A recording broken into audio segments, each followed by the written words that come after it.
So I am going to open up to questions from all of you, but I just wanted to ask a couple of questions. And Robin and Ginger, I'll start with you.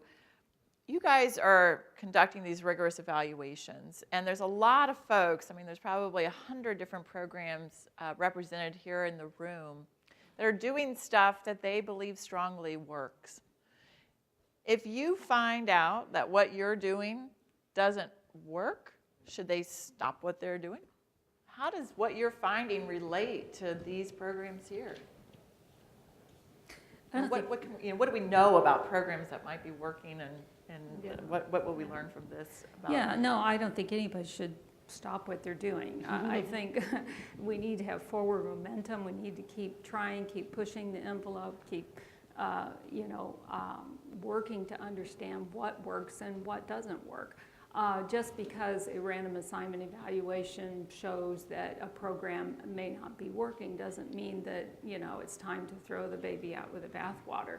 I mean, we can look at Building Strong Families as one example of a rigorous large-scale demonstration evaluation that on average, across all of the programs, it did not find positive impacts, but it did find positive impacts in one of the programs, and we learned a lot about why that program was effective while the others weren't. So there's always something to learn, even if the impacts aren't, perfect and what you would most often want. We're all learning as we go along. We're learning from experience and from research. So that would be my answer. I think we're getting better and better at designing evaluations that really lead to important lessons no matter what the impact findings are. So we're really challenging ourselves to make sure that we can kind of get under the hood of the program and answer questions about if we don't see a lot of positive impacts, we really need to be able to answer why that was. And if we do see positive impacts, we also need to bring lessons for improving in the future. So whether it's looking at which groups it might have worked for better than others so that we figure out what we need to do differently with certain groups of fathers, or whether we're looking at sometimes a program doesn't work because actually the control group got more services than you thought they did, or because these effective practices have actually spread out in the field more than you thought they had, and it's not that the program didn't work, it's that the control group got something that worked just as well. Right. And so it's really, I think we feel a real responsibility to understand the results that we get, and we're all doing very comprehensive implementation studies so that in the end we don't just have a yes or no answer. We have a more nuanced set of lessons for people. Right. Go ahead. I would just also add that I think at the federal level there is beginning to be more and more recognition that we need to think of these as more formative type of evaluations as opposed to a thumbs up, thumbs down kind of thing. That's why in the PAC study they decided to design this huge qualitative component that is intended to really hear from the dads themselves. What is it that they want or they need, and how can the programs then address those problems?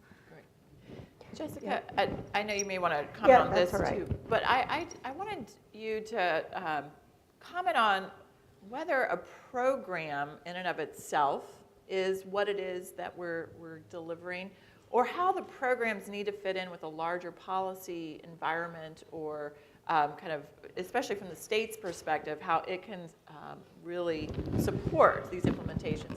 You've had a lot of work in access and visitation and child support and so forth, which are more policies than just programs. What's the right mix, and what's the right balance, and how can our programs be supported, and how may they not be able to flourish if the policy environment isn't supportive?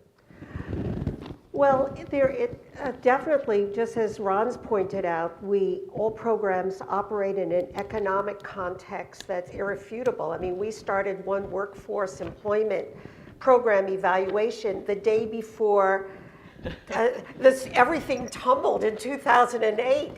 But yes, the outcomes show that earnings were lower and employment was lower in the post-test following the intervention, but the experimental group fell less than the control group. So, you try to find some evidence that within an economic context that you cannot, that's immutable, at least, now we're recovering, but then we weren't.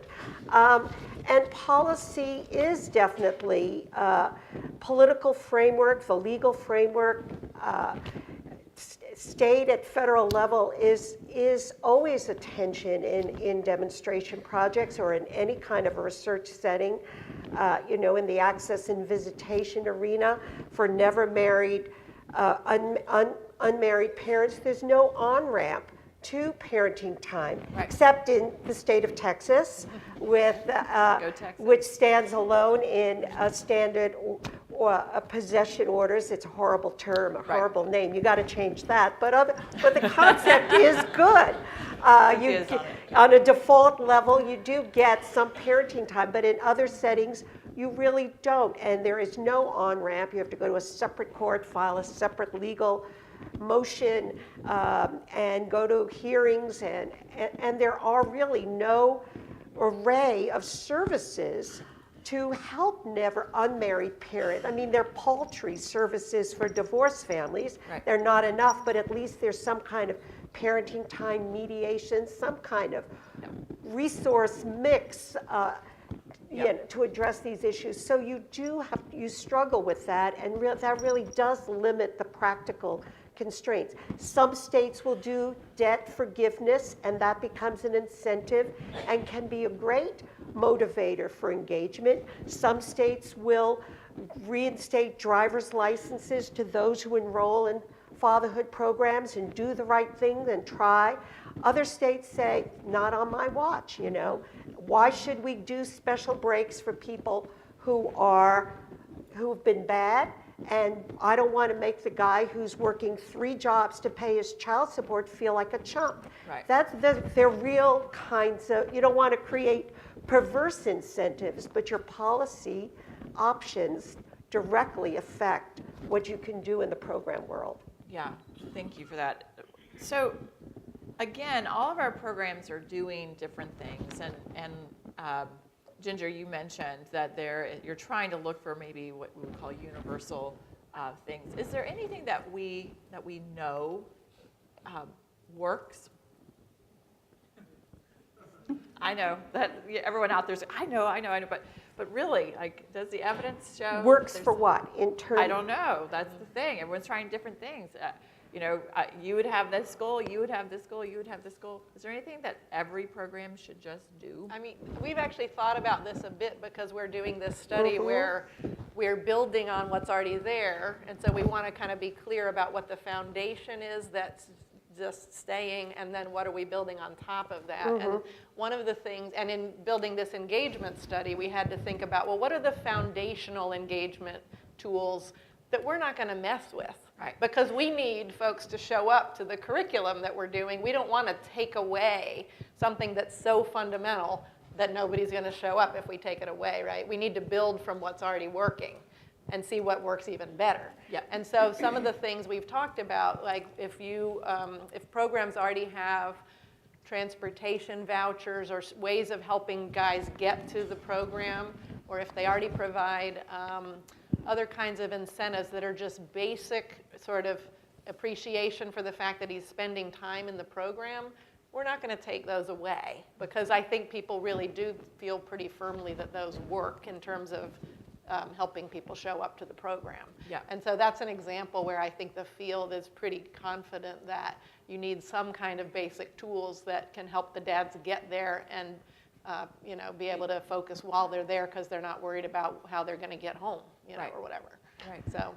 I think we've seen that certainly if in any service mix, one-stop approaches or places where you kind of people, in this business, you go to this agency for this, and then that agency for that, and then that, and you make another appointment to come back, and I think is pretty resoundingly being shown to be fairly dysfunctional, and people, don't have the transportation, the resources, Right. the stamina, and a variety of other things. Childcare to be able to do that. So if you're going to do anything, it better be efficient, it better be well organized, it better be seamless, it better be fairly passive. And so making options and pro services as passive as possible, I would say. For him to We know take that. up, Yeah, you to mean. take He doesn't have to uptake. do a lot to That's take it right. up. That's To right. jump I through. think I think let passivity work for you, and So because we're all passive have creatures. inertia be- Inertia, yeah. let inertia and passivity be pro-social. Robin, is there some fundamental, gosh, if every program could do this one thing, I think they would be better off? Well, I would say that in the area of recruitment into programming is something where, we have learned a few things. And this is regardless of whether it's a relationship skills program or a fatherhood program. But I think it's become pretty clear over the last, 10 or 12 years that programs really need to think about having multiple sources of fathers to come into their program. So referral sources, different strategies for recruiting fathers. Maybe some of it's through your child support office. Maybe it's, through prisons. Maybe it's through outreach, direct street outreach. Maybe you get the mad dads to go recruiting on buses throughout Minneapolis like they do for some of the programs in PACT. Yeah. But the fact is you should never rely on just one and hope that's going to work. A lot of times a source will dry up or staff will change at that agency. You need to have lots of different ways to find them. So, that's one sort of logistical thing, but that's important. I have heard so many times that programs struggle with, getting participants to these voluntary programs. I think we've learned something about that. Mm-hmm. The other two things I would just throw in, I think we know that dads really appreciate being in group settings with other dads. Sort of peer support environments are really appealing to people, and they get a lot of sort of personal support out of that.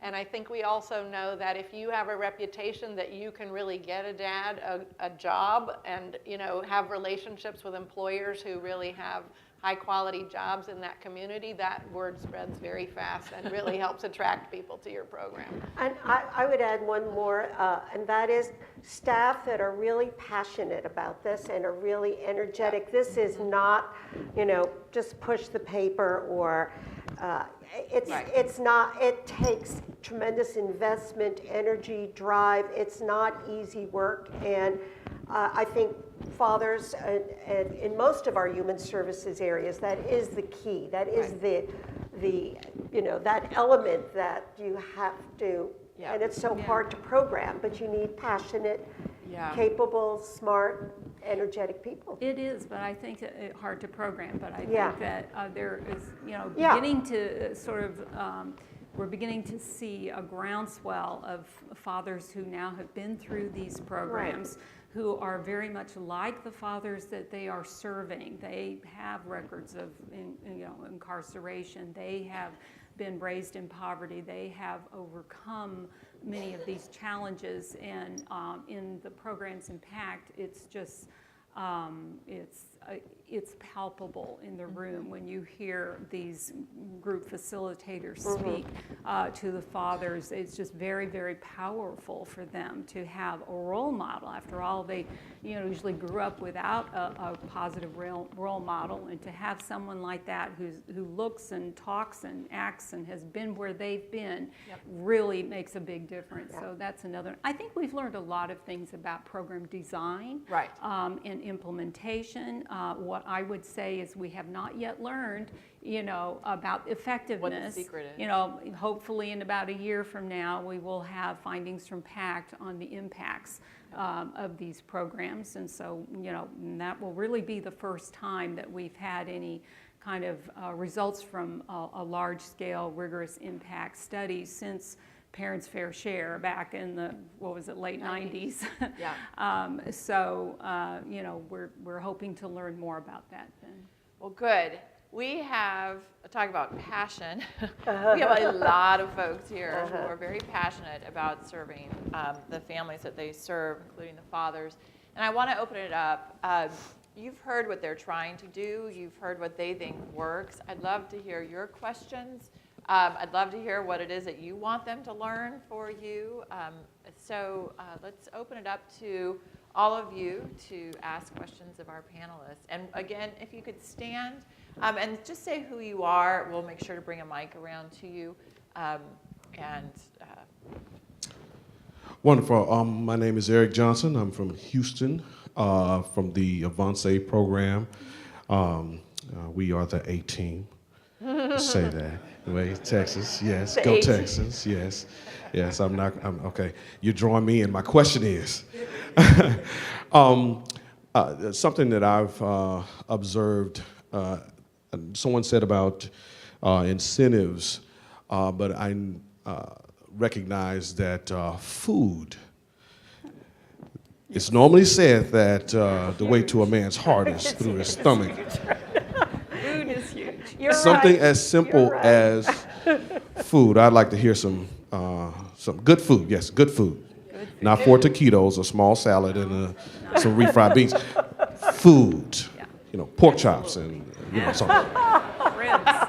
Now I'm wondering what's on the lunch It's menu. so funny that you. It's so Food funny is- that you said that because, well, first of all, it's been great food so far. Yeah, here. right. But I started to say food when I was listing things too. that are fundamental, and then I realized the federal government might not want to pay for food. They pay for That's right. Do they? program For programs? participants. It's just Oh. when you have a conference, you Oh, can't okay. pay for. All right, then yes, food, absolutely. I didn't want to, yes, absolutely. I funding think people think giving people dinner when they show up at 6 o'clock is a really good way to get them there.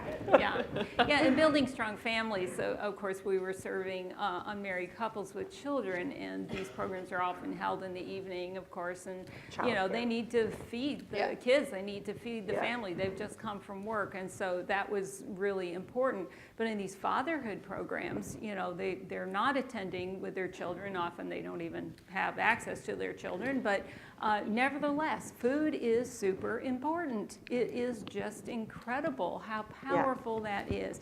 I think it's something about nurturing, something about nurturing the person that you're trying to serve. So maybe it sets the tone for what they're about to do. Good. Well, Mike. all right. Are we on now? All right. Can you hear me? Yes. Oh, okay. I can't hear me.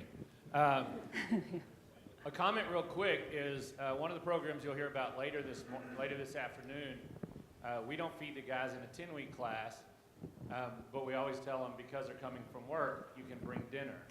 In our school programs, we don't feed people, and that's the mindset is you have to feed them to get them to come, but they bring their own brown bag, and we have hundreds of dads show up in very low-income neighborhoods, but it is the issue of what are we going to do?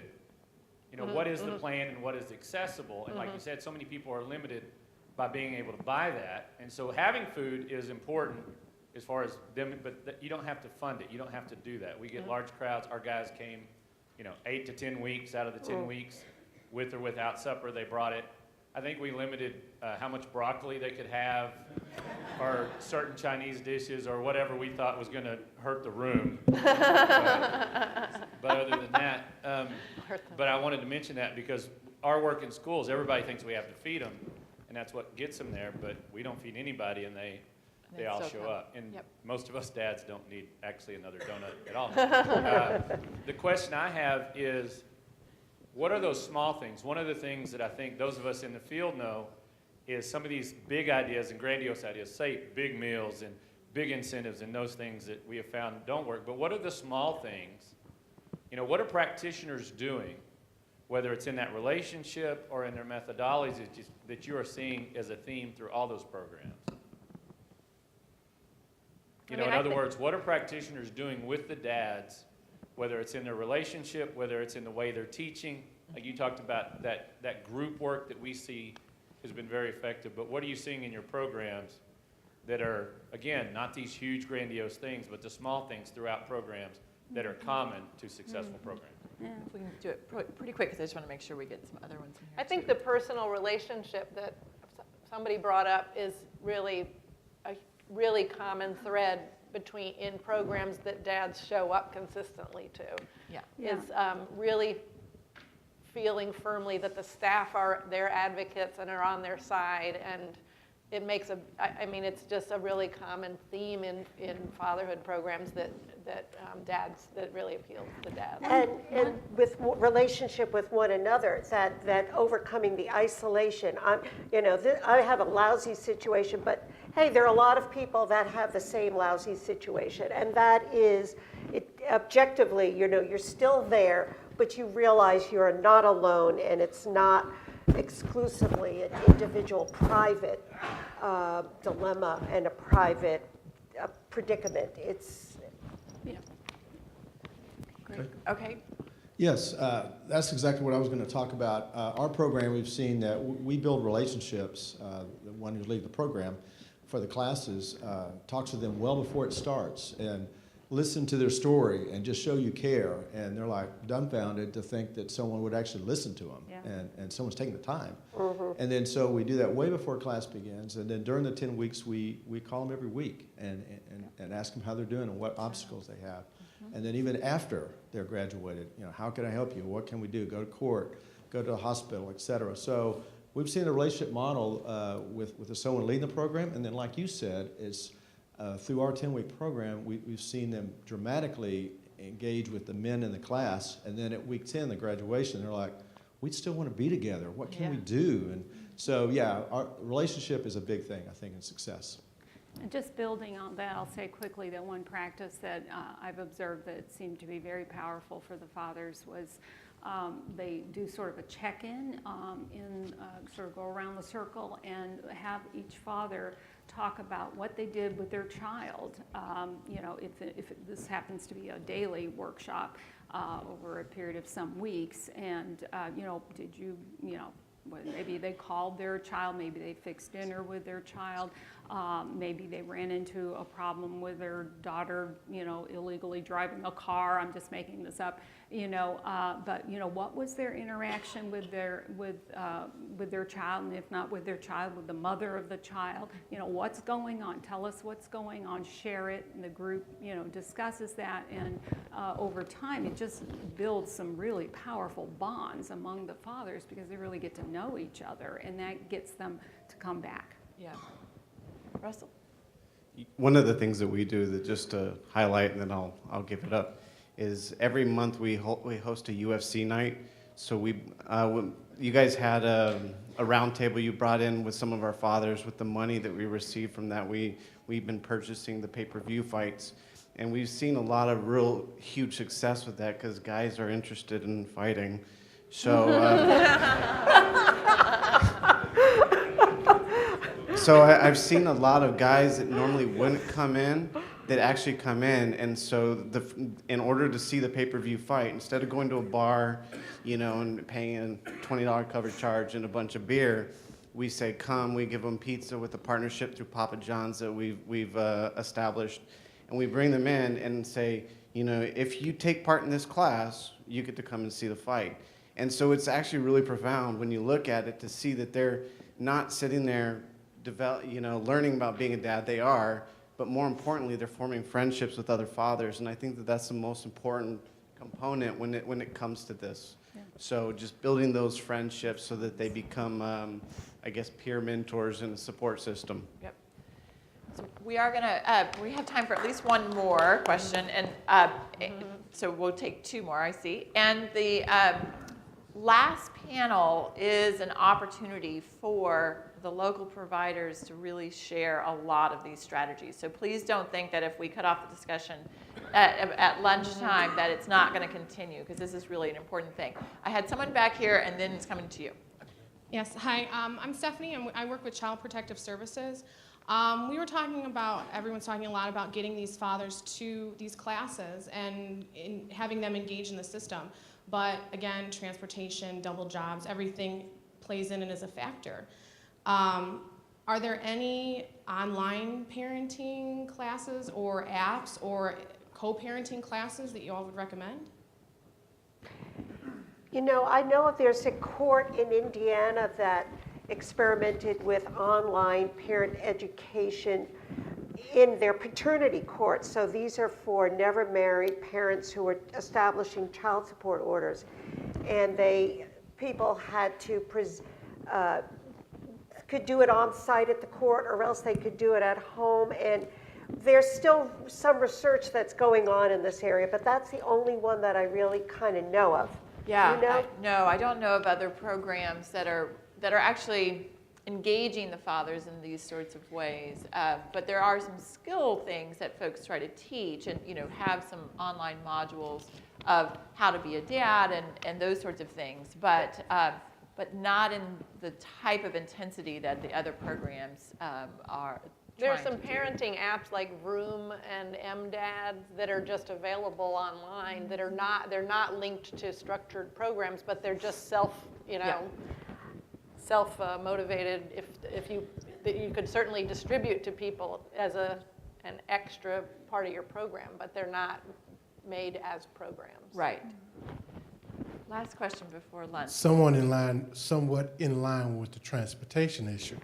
We provide vouchers for public transportation, but a significant number of employment opportunities in the Dallas area lie on the outside Right. of the city, which is beyond the public transportation in most times, or at least it involves 2 to 3 hours of transportation. Have you looked at any program that's been successful in dealing with that area? You know, we know some programs that actually run van services to try to gather fathers. The Baylor program, the Young Fathers program does that to try to get teen dads to programming. It is a huge problem in areas, New York City, thank goodness, has a subway system, and although it's getting more and more expensive to use, but in most locations, you really don't. And then you have some programs provide, if they're well funded, some money for repairs for automobiles, and it's very challenging. It is a challenge. Although this was a huge challenge in welfare reform in the 90s, that we had women who were willing and wanting to work, and we had jobs way out there, right. but we didn't have reverse commutes and for public transportation. And the city actually, a lot of cities, Boston is the one I'm most familiar with, decided to work with workforce and figure out where are the employers and where are the employees, and how do we create public transportation routes. And so that's more the systemic level change of the policy changes and so forth that have to accompany the supports for any of these services that we're trying to provide. But it's a big problem. It's a big one. And one other thing that people, I think, if we go back to some of the common elements in effective programming, programs can provide information that's accurate information. Many of the guys are really pretty clueless about how any of these systems work that they're enmeshed in. They don't understand the child support system. They get their information from the street, from their fathers or their uncles or their brothers. So child fatherhood programs can play a key role in dispelling a lot of the myths and in really trying to get people straight and about what's available. about the systems they're embedded in: child support, the courts, criminal justice, you name it. Well, I'm going to wrap up our. We had one more question. Okay, I said I was only going to take 2. We got to make it real fast because I still got to do trivia before lunch, and not, just everyone's answer is standing between lunch. I'm joking, but please come in. We can provide trivia. Directly, my quick question is, under the trauma-informed care models, what have you noticed as trauma being an issue of that is being a barrier to why these dads are unwilling or unable to attend these programs, and it's not necessarily because of transportation or food, because maybe that's the symptom, but it really is the amount of trauma they've experienced? Yeah, absolutely. In the PACT programs, unfortunately, we found that 1 in every 3 fathers have reported that they have some type of mental health or emotional health problems. Many of them are recovering from substance abuse and addictions. And these are all the kind of services that can't be covered by the federal Responsible Fatherhood grant. So what most of the programs do is provide referrals out to other available services in the community. Now, the extent to which the fathers actually follow up with them, or the extent to which these services really are available and accessible to them, do they qualify, all that, that's where we need to do more research. I've hunch that, you know, not as much is happening there as we would like to see, for sure. Such an important question. It is an important question, and it is the case that I think we are, you know, we've seen a lot of trauma from the childhoods that we heard about in the qualitative study. It is it's tragic, actually, the amount of violence and abuse and that they have seen. That they've had to work through and are continuing to work through. Yeah. I think we're learning. We're also starting to just get more work being done on how early childhood experiences affect adults' executive functioning and their ability to plan and follow through. And that might be part of what you're getting at also.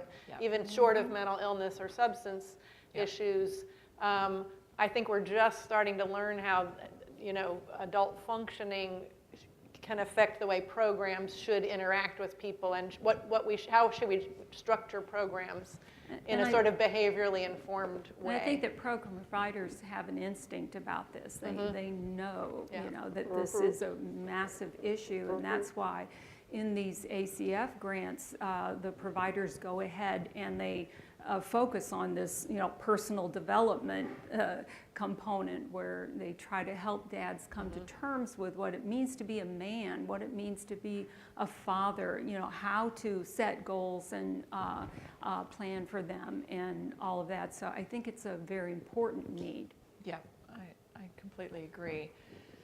Well, I found the information that you provided so very helpful. It's nice to know that there is so much work going on, and that the fact that we don't know everything is because we haven't learned it yet, but we're on a path to do that. Thank you guys for sharing all of this.